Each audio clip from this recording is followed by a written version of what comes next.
Welcome to the Amphigory Effect podcast with your host, Zach Brackett, and your co-host, Justin Marlowe. Let's begin. Woo! So, that's awesome. It's interesting. I just don't. I guess I'm an experimentalist then, because I just don't see the I think point I would be in- the theorist, I think. Because I just want to, like, this is completely, totally fascinating to me. Like, understanding how... I mean, I don't want to get too much into the religion side of it, but That- no, to I me, thought the same thing. Yeah, it's. I mean, no. I can't explain it so God, or I can't explain it so multiverse. You know? Right. But at the same time, looking at it from a theorist perspective, when you said just because you can't explain it doesn't mean it's not true. Right. Well, part of me thinks there will be a time where physics will be able to explain it. Probably, yeah. I think so. Eventually. Yeah, and the issue is so be careful, because one of the one thing is these theories are based on something, right? It's not that someone just said, I'm going to invent the multiverse. It comes out of math. Now, not all theory that's based on math reflects what reality is, Okay. right? But it has a rigorous foundation in this language called math, which is, as far as we know, the best tool we have to I agree, make- but I want to, and this might sound stupid, but I mean, there's a point where you're not really sure how close your math is to the truth. Like, for example, the people who thought the world was flat, they probably thought, like, yeah, my level says this is flat. This looks pretty flat to me. They had no idea how wrong they were at the time. And it was only over, more and more math that they realized, what the truth really was.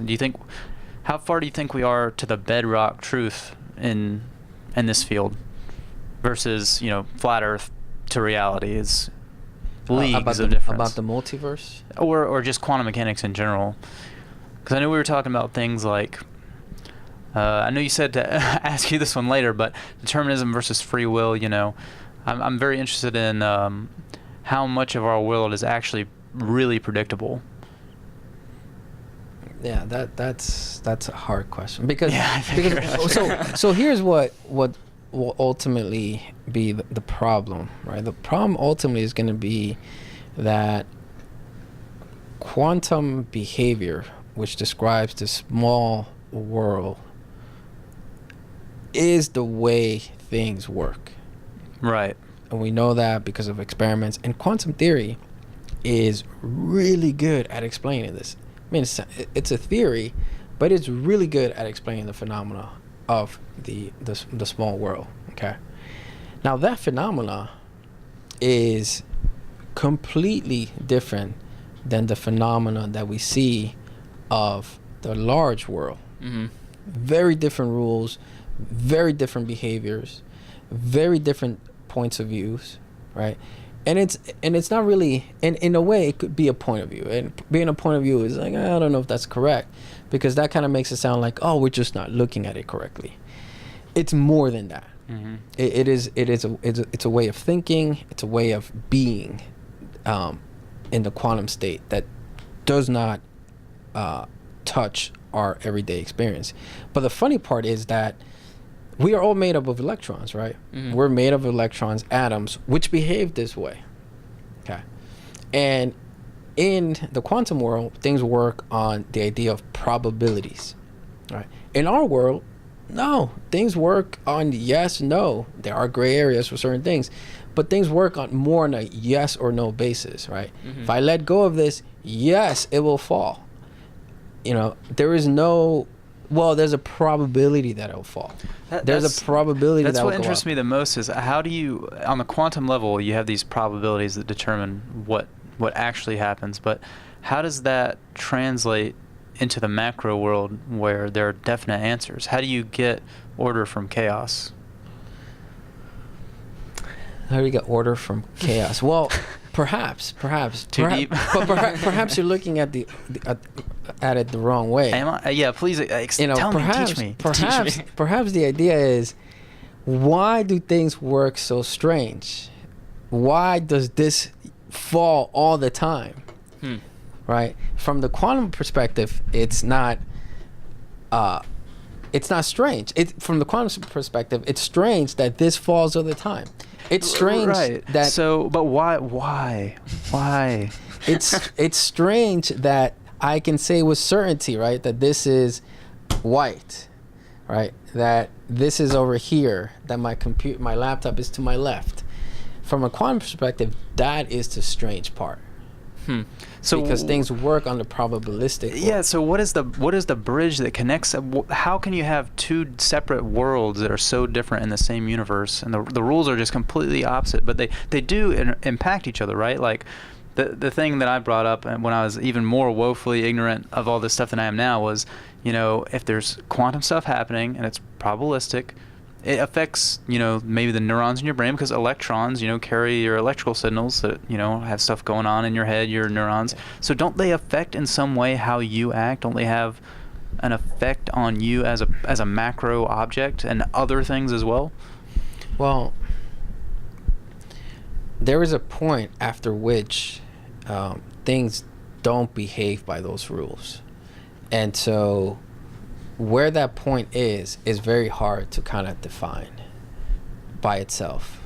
It's hard to say that's the point for everything. Mm-hmm. Because it's for quantum mechanics, it's an interaction between the way something exists, right? And in quantum terminology, the states that something exists, right? The super precision that something exists in. It's an interaction between that and an interpretation would be and its environment. Okay. And that interaction is what is very different than what we're used to. And so that interaction becomes our regular interaction after a certain point. So it's not to say, because you can't just say, oh, well, quantum mechanics is great, but who cares? Oh, quantum mechanics is the best thing. Who cares about general relativity? No, general relativity and quantum mechanics conflict a lot, but it doesn't mean that they're not correct in their own regime.